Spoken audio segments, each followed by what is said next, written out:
The morning sun cast long shadows across the pristine gardens of Windsor Castle as Sergeant Michael Thompson adjusted his ceremonial red tunic for what felt like the 100th time that day. At 32 years old, he had served as a member of the Queen's Guard for nearly 8 years, and every single day had followed the same rigid protocol. Stand perfectly still, eyes forward, never break character, and under no circumstances interact with members of the royal family unless directly addressed in an official capacity. Thompson had earned his position through years of exemplary service in the British Army, including 2 tours in Afghanistan where his quick thinking had saved countless lives. But here at Windsor, his primary weapon was discipline, not a rifle. The tourists loved to try and make the guard smile, laugh, or even blink. Children would wave frantically, adults would pose for selfies mere inches from his face, and occasionally someone would try to touch his famous bearskin hat. Through it all, Thompson remained a statue in red. This particular Tuesday had started like any other. The changing of the guard ceremony had gone off without a hitch, drawing the usual crowd of international visitors and royal watchers. Thompson had been assigned to his usual post near the state apartments, where he could observe the comings and goings of royal staff and the occasional family member. The position required absolute focus, as this area was considered one of the most sensitive in terms of security. Around mid-morning, Thompson noticed increased activity near the private family quarters. Several ladies-in-waiting hurried past, their faces showing concern rather than their usual composed expressions. Palace security personnel spoke in hushed tones into their radios, and Thompson's trained military instincts immediately picked up on the subtle signs that something was amiss. However, his orders were clear: remain at his post unless specifically reassigned by a superior officer. The source of the commotion soon became apparent when 9-year-old Princess Charlotte emerged from the family quarters, clearly distressed. Her usually perfectly arranged hair was disheveled, and Thompson could see tear tracks on her young face even from his position 20 feet away. She was accompanied by her governess, Mrs. Sarah Mitchell, who appeared to be trying to comfort the young princess while maintaining the dignified composure expected of royal staff. Thompson had seen Princess Charlotte many times during his service. She was known throughout the palace staff as a bright, spirited child who possessed both her mother's grace and her father's mischievous streak. The staff often spoke fondly of her quick wit and kind heart, though always in whispered conversations away from official duties. Seeing her in such obvious distress stirred something protective in Thompson, though he forced himself to remain motionless at his post. Mrs. Mitchell guided Princess Charlotte toward the private gardens, presumably hoping that the fresh air and familiar surroundings might help calm the child. Thompson watched from his peripheral vision as they walked past his position. He could hear Princess Charlotte's sniffling and the governess's gentle, soothing words, though he couldn't make out the specific content of their conversation. What Thompson did notice was the increasing number of palace staff members who seemed to be searching for something or someone. Senior household staff moved with purpose through the corridors, and he overheard fragments of conversations about finding her and the princess needs. The puzzle pieces began forming a clearer picture in Thompson's mind, though he maintained his stoic expression and rigid posture. As the morning wore on, Princess Charlotte's distress seemed to worsen rather than improve. Thompson observed her returning to the family quarters with Mrs. Mitchell, only to emerge again 20 minutes later, this time with what appeared to be additional staff members. The young princess was now visibly crying, and her small voice could occasionally be heard calling out, though Thompson couldn't discern the words from his position. The palace's usual calm efficiency had been replaced by an undercurrent of urgency that Thompson recognized from his military experience. Senior staff members wore the carefully controlled expressions that indicated a situation requiring immediate resolution, while trying to maintain the appearance of normalcy for any observers. Thompson noted increased radio chatter among security personnel and the subtle repositioning of other guards to provide better coverage of the area. It was during Princess Charlotte's third emergence from the family quarters that Thompson first clearly heard what she was calling out. The young princess, now in tears and appearing increasingly panicked, was repeatedly calling Camilla. Camilla! Where's Camilla? Her voice carried the desperate quality of a child who had lost something precious, and Thompson felt his chest tighten with a natural human response to a child's distress. Mrs. Mitchell and the other staff members continued their attempts to comfort Princess Charlotte, but it was becoming clear that whatever she needed, they were unable to provide it. The search for Camilla had apparently been unsuccessful, and the young princess's distress was escalating rather than subsiding. Thompson began to piece together that this Camilla was likely someone of great importance to Princess Charlotte, though he couldn't immediately identify who it might be. The protocol was crystal clear in situations like this. Guards were to observe, report any security concerns to their superiors, and otherwise remain at their designated posts unless specifically ordered to move. Personal involvement with royal family members, especially in emotional situations, was strictly forbidden. Thompson's training and 8 years of service had ingrained these rules so deeply that they had become second nature. However, as Princess Charlotte's cries became more desperate and the search efforts appeared to be failing, Thompson found himself facing an internal conflict he had never experienced during his service. His military background had trained him to protect and serve to respond to civilians in distress, particularly children. The sight of a 9-year-old child in such obvious panic was challenging every instinct he possessed as both a soldier and a human being. Thompson remained at his post, but his mind raced through possibilities. If this Camilla was a security threat, surely palace security would have been alerted. If she was a staff member who had gone missing, there would be different protocols in place. The fact that Princess Charlotte was calling for her so desperately suggested a close personal relationship, but Thompson couldn't recall any Camilla among the regular household staff who worked closely with the young royals. The morning continued with Princess Charlotte's distress showing no signs of abating. If anything, her panic seemed to be increasing as time went on, and her calls for Camilla went unanswered. Thompson watched as additional staff members joined the search, their movements becoming more urgent, and their expressions more concerned.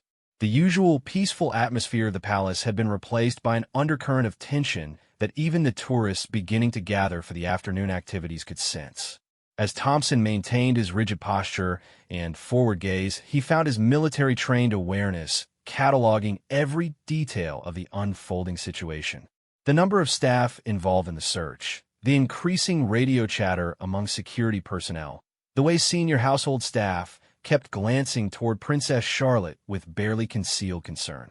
All of these elements suggested that this was far more than a simple case of a missing staff member. The young princess's calls for Camilla had become almost constant now, her voice growing hoarse from crying and calling out. Mrs. Mitchell remained by her side, offering comfort and reassurance, but it was clear that nothing short of finding Camilla would truly calm the distressed child. Thompson could see the governess glancing frequently toward the main household staff, clearly hoping for word that their search had been successful. It was approaching noon when Thompson first noticed movement in his peripheral vision that made his pulse quicken.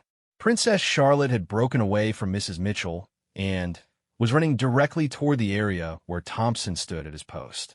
Her face was streaked with tears, her breathing was rapid and panicked, and she was calling out, "Camilla, please, Camilla," as she approached. Thompson's training warred with his instincts as he watched the distressed child approach his position. Every rule of protocol demanded that he remain motionless, eyes forward, completely unresponsive to her presence regardless of her emotional state. But his 8 years of military service, including deployments where he had comforted frightened children in war zones, made remaining passive feel like a betrayal of everything he truly stood for. Mrs. Mitchell hurried after Princess Charlotte, calling gently for her to return, but the young princess seemed beyond hearing anything except her own desperate call for the mysterious Camilla. As she drew closer to Thompson's position, he could see the genuine panic in her eyes, the kind of fear that adults might feel when facing a true emergency. This was not a child's tantrum or momentary upset. This was real distress that was rapidly escalating beyond what a 9-year-old should have to endure alone. Thompson felt sweat beading beneath his ceremonial uniform despite the cool morning air. His hands, trained to remain perfectly still at his sides, wanted to move. His voice, conditioned to remain silent except when officially required to speak, wanted to offer comfort. His eyes, disciplined to stare straight ahead without acknowledgement of passers-by, wanted to look down at the frightened child who was now mere feet away from his post. The moment that would change everything was approaching rapidly as Princess Charlotte drew nearer, her cries for Camilla becoming more desperate with each step. Thompson could hear Mrs. Mitchell's increasingly urgent calls for the princess to return, could sense the attention of other palace staff beginning to focus on the situation, could feel the weight of years of training and protocol pressing down on his shoulders like a physical force. But louder than all of that was the sound of a child in genuine distress, calling out for someone who meant everything to her. And Thompson found himself standing at the crossroads between duty and humanity, between protocol and instinct, between the soldier he had been trained to be and the man he truly was. Princess Charlotte reached Thompson's position and stopped directly in front of him, her small hands pressed against her tear-streaked cheeks as she looked up at his towering figure. In the red uniform, for a moment that seemed to stretch into eternity, Thompson stared straight ahead according to protocol, while the 9-year-old princess stood just inches away, her breathing rapid and panicked. The sound of her quiet sobbing filled the space between them, and Thompson felt every muscle in his body fighting against his training to remain motionless. "Please," Princess Charlotte whispered, her voice barely audible, but carrying the desperate quality that cut through Thompson's disciplined composure like a blade. "Please help me find Camilla. I can't find her anywhere, and I'm scared something happened to her." The young princess reached out tentatively, her small hand almost touching Thompson's perfectly polished black boot before pulling back, as if she understood that approaching a guard was somehow forbidden. Mrs. Mitchell arrived breathlessly, her usually perfect composure showing cracks of genuine concern and embarrassment. "Princess Charlotte, please come away from the guard. He has his duties to perform, and we mustn't disturb him." The governess gently placed her hand on Princess Charlotte's shoulder, trying to guide her away from Thompson's position. But the child remained rooted to the spot, staring up at the guard with eyes full of hope and desperation. Thompson felt his heart pounding against his ribs as he faced the most difficult decision of his military career. Before him stood a child of the royal family, clearly in distress and asking for help. Behind him stood 8 years of impeccable service, countless hours of training, and the unwavering protocol that governed every moment of a guard's duty. To his left and right stood his fellow guards, all maintaining their posts with the same rigid discipline he had always displayed. The internal battle raged in Thompson's mind as he tried to process what Princess Charlotte had said. She was looking for someone named Camilla, someone important enough to cause this level of distress when missing. Thompson's knowledge of palace staff was extensive after 8 years of service, but he couldn't immediately place anyone named Camilla who would be this significant to Princess Charlotte's daily life. "Camilla has been with me every single day," Princess Charlotte continued, her voice growing stronger as she seemed to sense something in Thompson's presence, despite his rigid stance. "She sleeps in my room, and when I wake up from bad dreams, she always makes me feel better. This morning she wasn't there, and nobody can find her anywhere. What if she's hurt? What if she's lost and scared?" The young princess's voice broke on the last words, and Thompson felt something inside his chest break along with it. Mrs. Mitchell's attempts to guide Princess Charlotte away were growing more urgent, but gentle. "Princess, I promise we have everyone looking for Camilla. The household staff are searching every room, every corridor, every possible place she might be.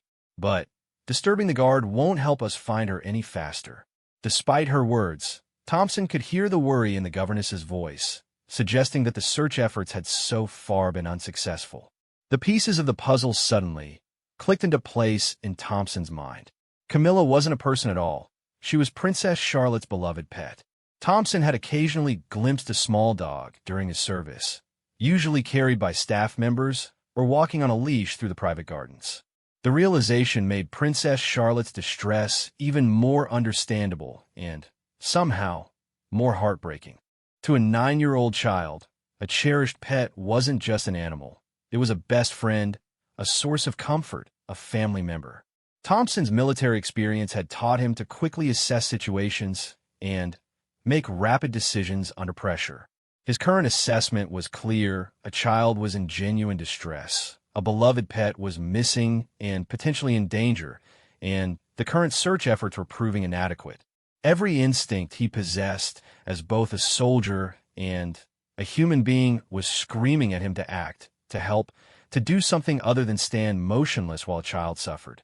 The sound of approaching footsteps announced the arrival of additional palace staff.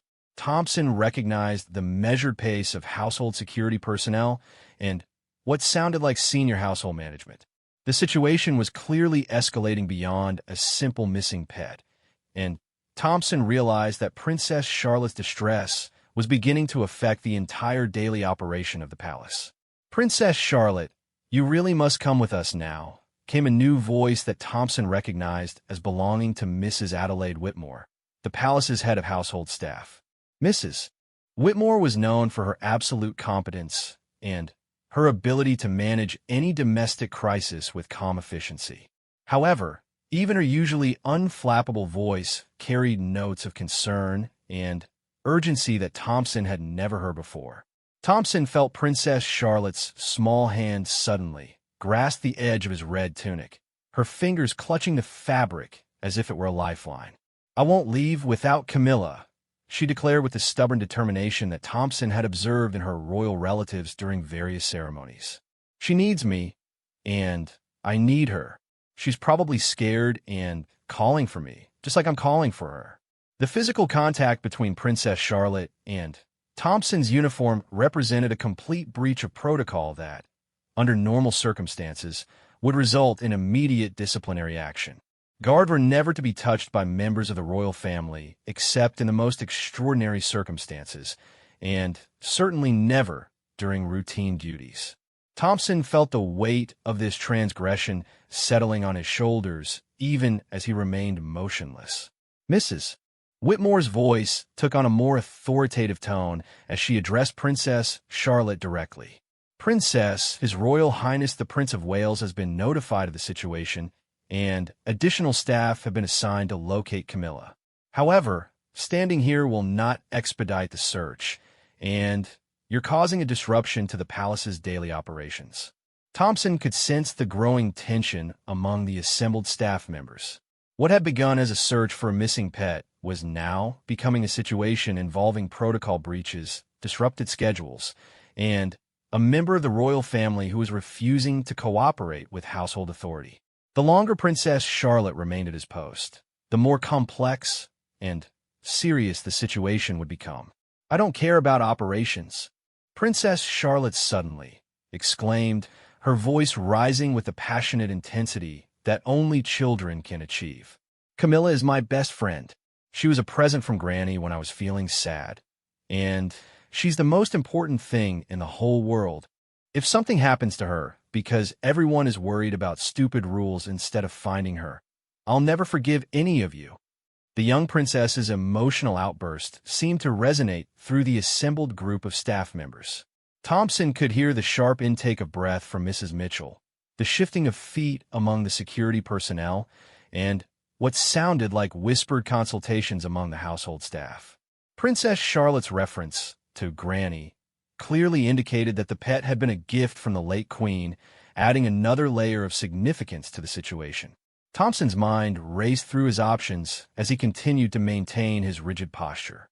He could remain at his post and follow protocol exactly, allowing the situation to escalate further while Princess Charlotte's distress continued to mount. He could hope that the ongoing search efforts would locate the missing pet before the situation reached a crisis point. Or he could make a decision that would likely end his career, but might provide the help that a frightened child desperately needed. The decision crystallized in Thompson's mind as he heard Princess Charlotte's quiet sniffling directly below him. His 8 years of military service had taught him many things, but the most important lesson had nothing to do with protocol or discipline. It had to do with the fundamental purpose of a soldier's duty: to protect those who couldn't protect themselves, to serve others before serving oneself, and to act with honor even when that action came at personal cost. Thompson's peripheral vision allowed him to observe the palace staff members positioning themselves around Princess Charlotte, clearly preparing to physically escort her away from his post if necessary. Mrs. Whitmore was consulting with security personnel, presumably discussing the appropriate protocol for removing a distressed royal family member from a guard's immediate vicinity. The situation was rapidly approaching a point where gentle persuasion would be replaced by more direct intervention. "Princess," Mrs. Whitmore said, her voice now carrying the full authority of her position, "I'm afraid I must insist that you return to the family quarters immediately. The search for Camilla will continue, but your presence here is inappropriate and must end now." She gestured to the security personnel, indicating that they should prepare to escort Princess Charlotte if she continued to refuse. Princess Charlotte's grip on Thompson's tunic tightened as she sensed the staff's intention to remove her. "No, I won't leave. This guard understands. He knows I need to find Camilla." Her voice carried the desperate quality of someone grasping for any ally in a situation where she felt powerless and alone. Thompson felt the trust and hope in her words like a physical weight settling on his shoulders. The moment of decision arrived as Thompson felt the assembled staff members waiting for his response, felt Princess Charlotte's small hand clutching his uniform, and felt the weight of his oath of service pulling him in two different directions. His training demanded one course of action, his conscience demanded another, and the frightened child beside him needed someone to choose humanity over protocol. Thompson's voice, and used for hours of guard duty, came out slightly rough as he made the decision that would change everything. "Princess Charlotte," he said quietly, his eyes still directed straight ahead, but his words clearly meant for her. "Where did you last see Camilla, and what are her favorite places to hide?" The collective gasp from the assembled palace staff was audible in the sudden silence that followed Thompson's words. Mrs. Whitmore's sharp intake of breath, Mrs. Mitchell's quiet, "Oh my," and the subtle shifting of the security personnel all indicated that Thompson had just crossed a line that 8 years of perfect service had never even approached. But Thompson also heard something else in that silence. Princess Charlotte's sudden stop in crying, the quick, hopeful breath she took, and the slight relaxation in her grip on his tunic as she realized that someone was finally willing to listen to her and help with what mattered most to her in that moment. Princess Charlotte's face transformed instantly from despair to hope as Thompson's words registered. Her tears stopped flowing, and she looked up at his profile with the kind of absolute faith that only children possess when an adult finally takes their concerns seriously. "You'll help me find her?" she asked, her voice barely above a whisper, as if speaking too loudly might break the spell and cause him to retreat back into silence. "Princess Charlotte, this is highly irregular," Mrs. Whitmore began, her voice carrying the sharp edge of authority and disapproval. "The guard has duties to perform and cannot abandon his post to join a search party. This behavior is completely against protocol, and I must insist that we handle this situation through proper channels." Thompson remained at attention, his eyes still fixed straight ahead, but his voice was steady and clear when he responded. "Ma'am, my primary duty is the protection and welfare of the royal family. Princess Charlotte is clearly in distress, and if I possess knowledge that might help resolve the situation quickly, I believe it's my obligation to share that knowledge." His words were carefully chosen, framing his breach of protocol as an extension of his duties rather than an abandonment of them. Princess Charlotte's face lit up with the first genuine smile Thompson had seen from her all morning. "Yes, you do understand. Camilla is small and white and fluffy, and she has a pink collar with little diamonds that sparkle in the sunlight. She loves to hide under beds and in closets when she's scared, and she always comes when I call her name, but today she won't come no matter how loud I call." The detailed description confirmed Thompson's assessment, that they were searching for a small dog, probably a breed like a Maltese or similar companion animal. More importantly, Princess Charlotte's mention of Camilla hiding when scared suggested behavioral patterns that the current search might not be accounting for. Thompson's military experience had taught him that successful searches required understanding the target's likely behavior and psychology. Mrs. Mitchell stepped closer to Princess Charlotte, her face showing a mixture of concern and confusion about how to handle this unprecedented situation. "Princess, perhaps we should return to your quarters while the guard considers what help he might be able to provide," she suggested diplomatically, trying to find a middle ground between Thompson's unexpected involvement and Mrs. Whitmore's obvious disapproval. "Has anyone checked the areas where Camilla feels safest when she's frightened?" Thompson asked, directing his question toward the assembled staff while maintaining his rigid posture. Small animals under stress typically seek out familiar hiding places that provide security and comfort. The current search pattern may be too broad if she's hiding rather than simply wandering. Mrs. Whitmore's expression suggested she was struggling between anger at Thompson's breach of protocol and reluctant acknowledgement that his military experience might provide valuable insights. "The household staff has conducted a thorough search of all common areas, the family quarters, and the usual places where pets are permitted," she replied stiffly. "However, if you have specific suggestions based on your observations, I suppose they could be considered." Princess Charlotte bounced slightly on her feet, her excitement growing as she sensed that real progress might finally be possible. "Oh yes, Camilla loves the little space under my window seat because it's warm and dark, and she always goes there during thunderstorms. And she likes the closet in Mummy's dressing room because it smells like her favorite perfume. And sometimes she hides behind the big cushions in Papa's study when she thinks she's in trouble." Thompson processed this information quickly, his military mind automatically creating a search grid based on Princess Charlotte's behavioral observations. Have these specific locations been thoroughly searched, including moving furniture and checking spaces that might seem too small for an adult to consider? He asked, his question directed toward Mrs. Whitmore, but his tone carefully respectful despite the circumstances. The head of household staff consulted briefly with the security personnel before responding. "The search has been conducted according to standard procedures, focusing on areas where a small animal would logically be found. However, perhaps a more detailed search of the specific locations Princess Charlotte mentioned would be advisable." Thompson made his next decision with the same military precision that had served him well in far more dangerous situations. "Ma'am, I request permission to temporarily abandon my post to assist in the search for Camilla. My experience in tactical search operations and my knowledge of the palace layout could help expedite the location of Princess Charlotte's pet." The silence that followed Thompson's request was deafening. Mrs. Whitmore's face showed shock at the audacity of a guard requesting to abandon his assigned duties. Security personnel exchanged glances that suggested they were uncertain about how to handle this unprecedented situation.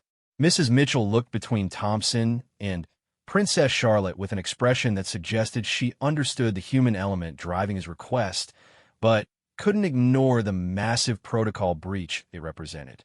Princess Charlotte, however, showed no understanding of the gravity of Thompson's request or the potential consequences he faced. Her face was radiant with hope and gratitude as she looked up at him. "You really would help me look for her? Nobody else understands how scared she must be. She's probably hiding somewhere dark and quiet, waiting for me to find her." Mrs. Whitmore cleared her throat, her voice taking on the formal tone she used for official palace business. "Sergeant Thompson, I must inform you that abandoning your assigned post without direct orders from your commanding officer is a serious breach of military protocol that could result in disciplinary action up to and including dismissal from service. Are you certain you wish to make this request?" Thompson felt the weight of 8 years of perfect service hanging in the balance as he considered his response. His career, his reputation, his future military prospects, all of it could be destroyed by his next words. But as he looked down at Princess Charlotte's hopeful face and remembered her desperate cries for help, he found that the choice was actually simple. "Yes, ma'am, I am certain." Princess Charlotte needs help finding Camilla, and I believe I can provide that help more effectively than anyone currently involved in the search. Thompson's voice was steady and clear, showing none of the internal turmoil he felt about potentially ending his career for a missing pet. Before Mrs. Whitmore could respond, a new voice joined the conversation from behind the assembled group. What exactly is happening here? The voice belonged to Prince William, who had approached unnoticed during the discussion and was now surveying the scene with a mixture of concern and confusion. Princess Charlotte immediately broke away from Thompson's position and ran toward her father, her words tumbling out in a rush of emotion and hope. "Papa, the guard is going to help me find Camilla. He understands that she's scared and hiding, and he knows how to look in all the right places. He's the first person who really listened to what I was trying to tell everyone." Prince William's expression as he looked at Thompson was unreadable, a carefully controlled royal mask that gave no indication of his thoughts about finding his daughter clinging to a guard's uniform while requesting help with a missing pet. Thompson maintained his rigid attention stance, knowing that his fate now rested entirely in the hands of Princess Charlotte's father. "I see," Prince William said slowly, his gaze moving between Thompson, the assembled staff, and his still distressed daughter. "And, Sergeant Thompson, you believe you can succeed where the household staff has so far been unsuccessful?" His tone was neutral, neither approving nor condemning, but clearly seeking more information before making any decisions. Thompson chose his words carefully, knowing that his response could determine not only his own future, but also whether Princess Charlotte would receive the help she needed. "Your Royal Highness, my military experience includes tactical search operations and missing person recovery. I've observed Princess Charlotte's behavioral descriptions of Camilla's hiding patterns, and I believe a focused search based on stress response behavior might be more effective than a broader search currently being conducted." Prince William studied Thompson for a long moment, his expression revealing the careful consideration of a father weighing his child's emotional needs against palace protocol and proper procedures. Princess Charlotte stood beside him, her hands clasped together as she watched her father's face for any sign of his decision. "Princess Charlotte," Prince William said gently, "you understand that if Sergeant Thompson helps with this search, he'll be breaking important rules that guards are supposed to follow, and that there might be consequences for him because he chose to help you?" His words seemed designed to help his daughter understand the gravity of the situation and the sacrifice Thompson was willing to make. Princess Charlotte's face showed the first signs of uncertainty as she processed her father's words. "But, Papa, Camilla needs help, and nobody else knows how to find her. If the guard gets in trouble for helping me, then the rules are stupid and wrong." Her declaration showed the absolute moral clarity that children possess when faced with questions of right and wrong. Thompson felt a surge of admiration for Princess Charlotte's instinctive understanding of the situation and her willingness to defend someone who was trying to help her. He also felt the weight of Prince William's gaze as the prince considered the unprecedented request and its implications for palace operations and military discipline. The moment stretched out as everyone waited for Prince William's decision. Mrs. Whitmore stood with her clipboard, clearly hoping for a return to proper protocol. Mrs. Mitchell watched Princess Charlotte with obvious concern for her emotional state. Security personnel maintained their positions while watching for guidance from their superiors. And Thompson stood at attention, having made his choice and now waiting to face the consequences. When Prince William finally spoke, his words would determine whether Thompson's career-ending gamble would save a little girl's beloved pet or simply result in the destruction of 8 years of exemplary service for nothing more than a failed gesture of human compassion. Prince William's decision came with the measured authority of someone accustomed to making difficult choices under pressure. "Sergeant Thompson, you have my permission to temporarily leave your post to assist in locating Camilla. However, this is an exceptional circumstance, and such protocol breaches cannot become precedent." His words carried both approval for Thompson's actions and a clear warning that this situation was unique. Princess Charlotte's face exploded into pure joy as she clapped her hands together. Thank you, Papa. Thank you, Sergeant Thompson. Camilla is going to be so happy when we find her.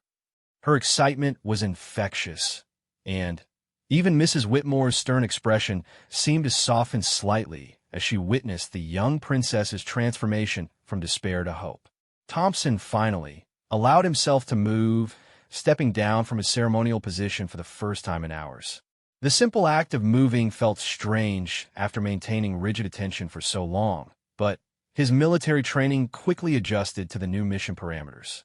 Your Royal Highness, with your permission, I'd like to begin with the specific locations Princess Charlotte mentioned, using a systematic approach based on animal stress behavior patterns. Prince William nodded approvingly. Mrs. Whitmore, please have the current search teams coordinate with Sergeant Thompson to avoid duplication of effort. And, Mrs. Mitchell, perhaps you could accompany them to provide any additional insights about Camilla's habits and preferences. His instructions efficiently organized the search while maintaining proper supervision and protocol. Princess Charlotte immediately moved to Thompson's side, her complete trust in his abilities evident in the way she looked up at him expectantly. Where should we start? Should we call her name? Or will that scare her more if she's already frightened? She usually comes when I call, but today feels different somehow. Thompson knelt down to Princess Charlotte's eye level, a gesture that felt natural despite the formal setting and watching staff members. Princess, when animals are scared, they sometimes can't hear us calling even if they want to respond. We're going to search quietly and carefully, checking all the places where Camilla feels safest. Can you tell me more about what happened this morning when you first noticed she was missing? Princess Charlotte's face scrunched in concentration as she tried to remember the exact details. I woke up from a dream about dragons, and I reached for Camilla like I always do, but she wasn't in her usual spot on my bed. Sometimes she gets up early to get water or use her little bathroom area, so I wasn't worried at first. But when I called for breakfast time and she didn't come running, I knew something was wrong. Thompson processed this information with the systematic approach he used for all tactical situations. Did you hear anything unusual during the night? Any sounds that might have frightened her, like thunder, loud voices, or unfamiliar noises? His questions were designed to understand what might have triggered Camilla's hiding behavior in the first place. Actually, yes, Princess Charlotte exclaimed, her eyes widening as she remembered. There was construction work outside very early this morning. Big machines making loud noises, and I remember thinking they might wake up Camilla. She hates loud sounds, especially unexpected ones. Do you think that's what scared her? Thompson exchanged a meaningful look with Prince William, who had been listening carefully to the conversation. That's extremely helpful information, Princess. If Camilla was frightened by construction noise early this morning, she would have sought out the quietest, most secure location she could find. Let's start with places that would block out sound most effectively. Mrs. Mitchell consulted her notes about the morning's activities. The construction crew began work at approximately 6:30 this morning on the East Wing renovations. They were using heavy equipment for foundation work, which would have created significant noise and vibration throughout that section of the palace. Thompson's military mind immediately began mapping acoustic patterns and identifying areas that would provide the best sound dampening for a frightened small animal.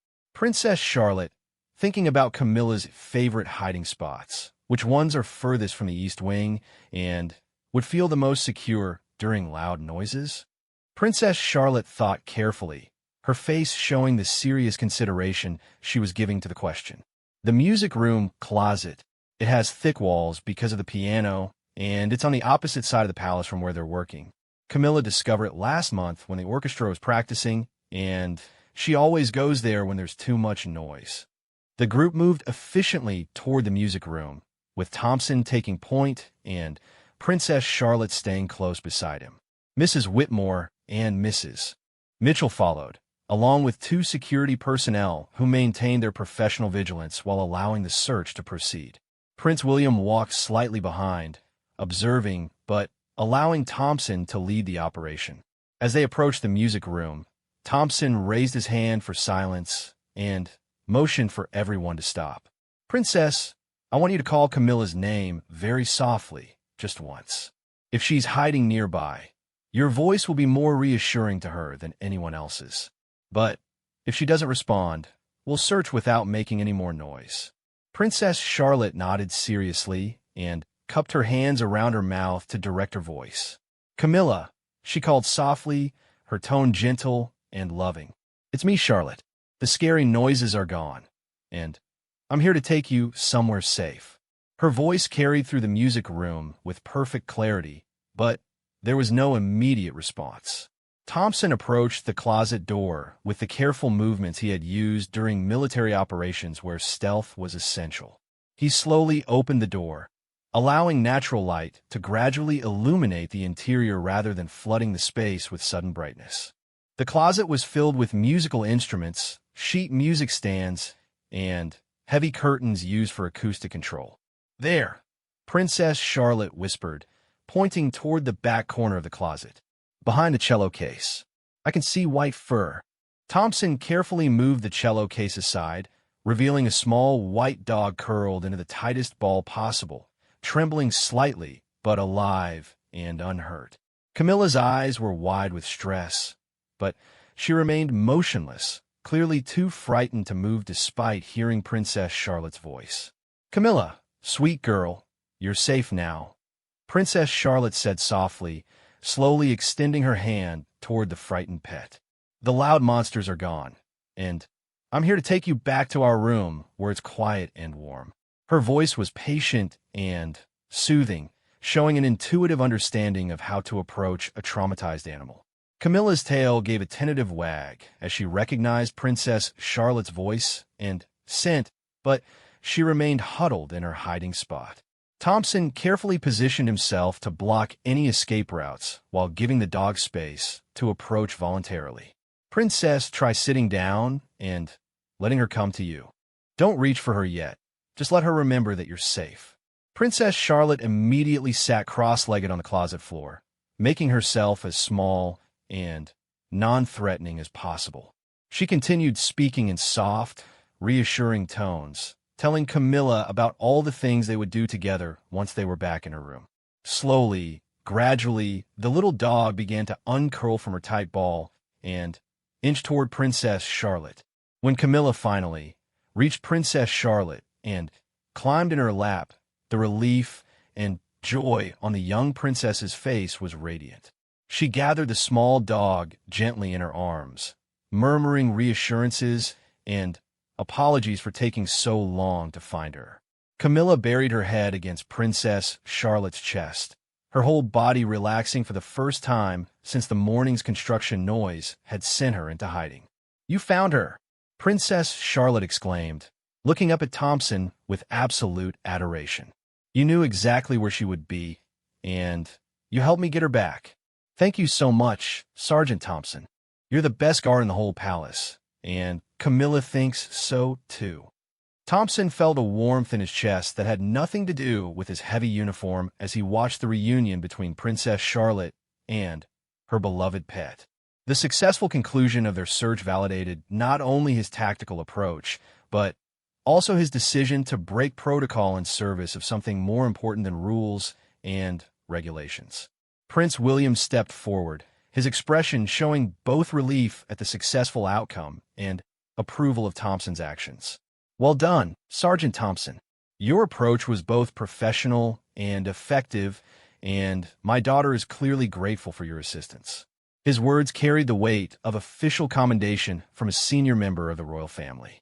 As the group prepared to return to the family quarters, Mrs. Whitmore approached Thompson with an expression that was significantly warmer than her earlier disapproval.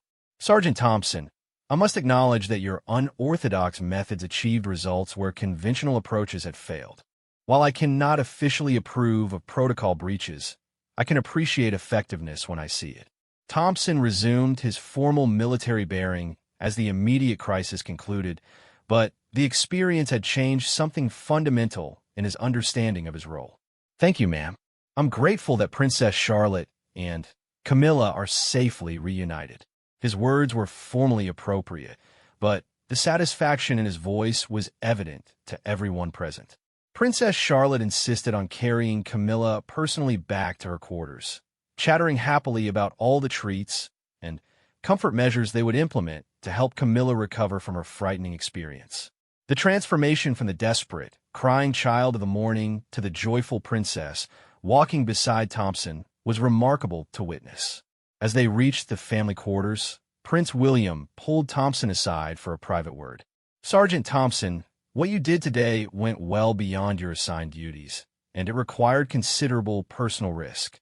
Princess Charlotte's happiness was more important to you than your career, and that speaks to the kind of character the royal family values in our service personnel."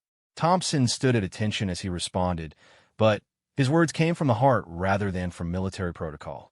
"Your Royal Highness, serving the royal family means protecting what matters most to each member, not just following predetermined procedures. Princess Charlotte needed help, and I was in a position to provide that help. The choice was actually quite simple." Prince William smiled at Thompson's response, his approval evident in his expression and posture. "The choice may have seemed simple to you, but it required considerable courage to make it. I want you to know that your actions today will be remembered positively, not as a breach of protocol, but as an example of service that goes beyond duty to encompass genuine care and commitment."